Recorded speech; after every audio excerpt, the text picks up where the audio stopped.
Relation and function.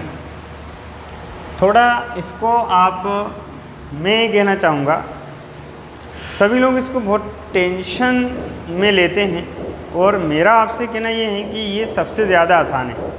आप लोग केवल 4 वर्ड ऐसे हैं जिनको याद भी कर लें, है ना, और उन 4 वर्ड्स की हिंदी भी आपको याद होना चाहिए। जैसे कि मैं पहला वर्ड लिख रहा हूँ रिफ्लेक्सिव,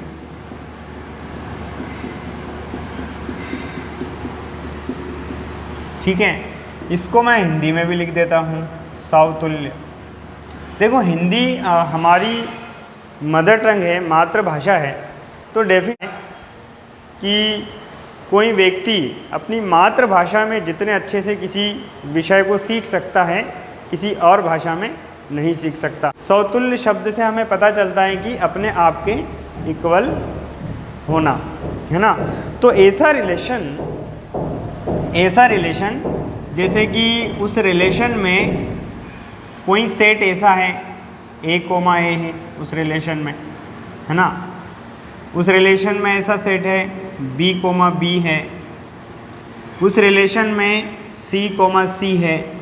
तो ये सब जो एग्जाम्पल हैं ये रिफ्लेक्सिव रिलेशन के एग्जाम्पल्स हैं। A, A इसको पढ़ते हैं बिलोंग्स टू, है ना। ये आप लोगों ने 11th क्लास में भी पढ़ा होगा रिलेशन। तो अगर ऐसा रिलेशन में होता है सेट, तो हम इसको कहते हैं कि ये रिफ्लेक्सिव है, ठीक है साहब। इसको हिंदी में बोलते हैं सम्मित, है ना। इसका मतलब ये है कि रिलेशन में कुछ ऐसे सेट्स होने चाहिए, जैसे A, B रिलेशन में है तो B, A, B रिलेशन में होना चाहिए, है ना। तो ये साइमेट्रिक हो गया, सम्मित हो गया। तीसरी चीज़ है transitive.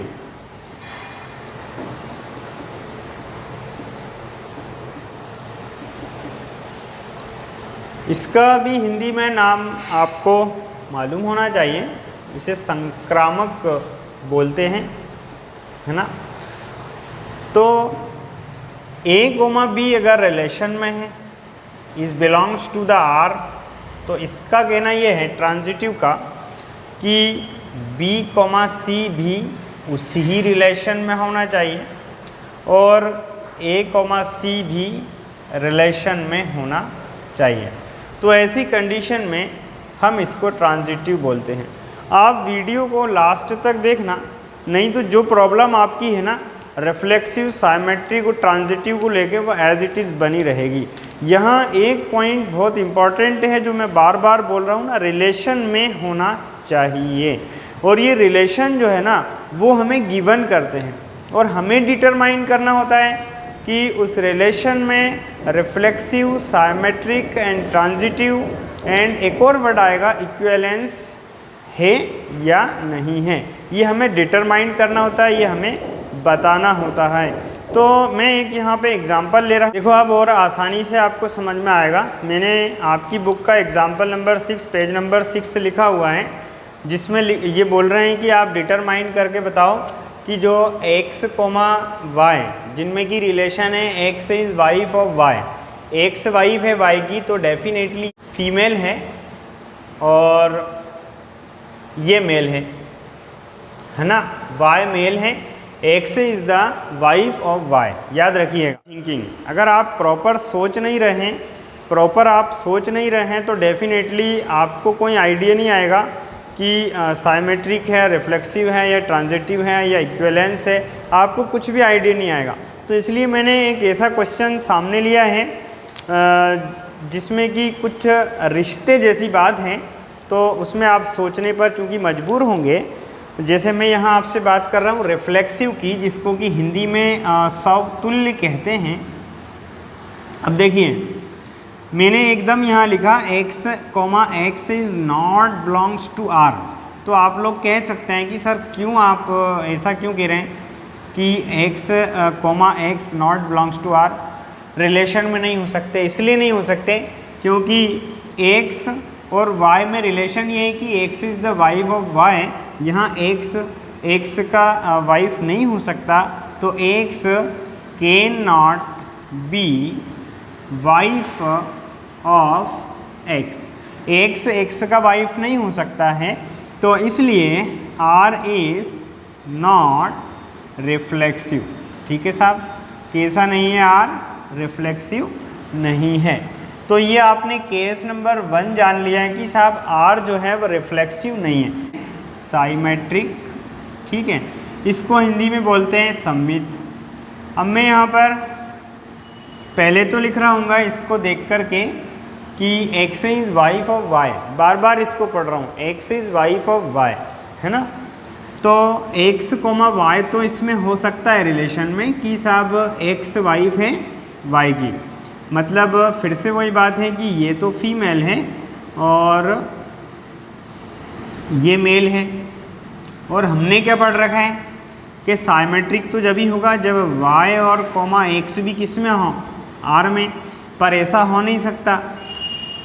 x is the wife of y, तो यहाँ पर y is the wife of x, it is not possible, क्योंकि ये फीमेल है और फीमेल किसी का हस्बैंड नहीं हो सकता।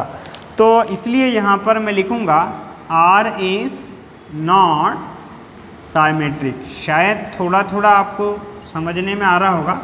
आप सोचें, रिश्तेदारी के हिसाब से सोचें कि x is the wife of y, x is the wife of y, तो it is not possible that y is the wife of x।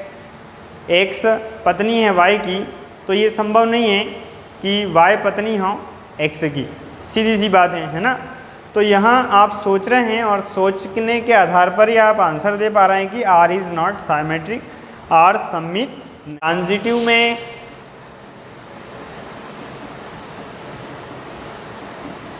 इसको है ना हिंदी में बोलते हैं संक्रामक। ठीक है, संक्रामक बोलते हैं। और मैं यहाँ पर आपको ये बताना चाहूँ, हम लोगों ने कंडीशंस पढ़ी थी, वो ऐसी पढ़ी थी कि साहब A और B R में होना चाहिए, B और C भी रिलेशन में होना चाहिए, फिर A और C रिलेशन में होना चाहिए। यही कहानी पढ़ी थी ना। तो इसको हम बोलते हैं ट्रांजिटिव। बट यहाँ according to the relation x is the wife of y, तो x, y तो कहाँ पर हो गया, R में हो गया। ठीक है, लेकिन यहाँ जैसे ही हम आते हैं y, x is not belongs to the R, या y, x आप नहीं भी करते हैं तो y, z आप करते हैं, तो इसका मतलब ये होता है कि y वाइफ है z की। समझ रहे हैं आप, जबकि ये संभव नहीं है, क्योंकि y ऑलरेडी कौन है, मेल है, और x कौन है, फीमेल है। तो हम यहाँ पर ये कह सकते हैं कि x, y belongs to R, but y, z is not belongs to R, and x, z is also not belongs to R, क्योंकि पहले से x is the wife of y, x y की पत्नी है, तो अब x जो है वो z की पत्नी नहीं हो सकती है। तो स्टूडेंट आप देखें यहाँ पर, ये मैं लिख रहा हूँ कि R इज़ नॉट ट्रांजिटिव। तो यहाँ तीनों ही चीज़ें नहीं हैं, ना तो ये रिफ्लेक्सिव है, ना ही ये